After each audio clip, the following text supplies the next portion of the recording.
Sa aming mga kababayan sa buong mundo.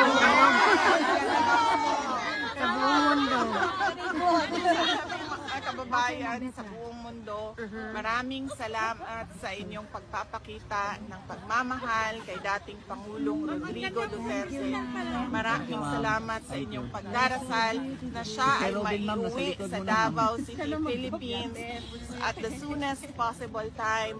At maraming salamat sa inyong pagpapakita ng suporta para sa aming pamilya at sa aming pinagdadaanan ngayon.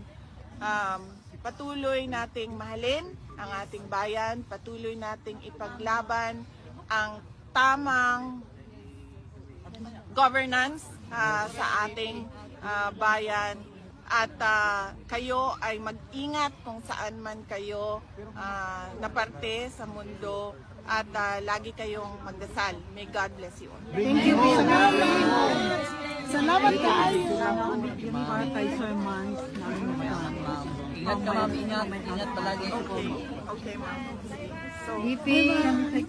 Ingat DP. Ingat. Ma'am, lahat po, pila lang po lahat magpa-picture.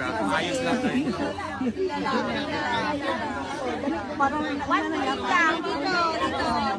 Ma'am, wag na kayong magtulakan. Lahat kayong makaka-picture. Ayusin lang natin. Pila.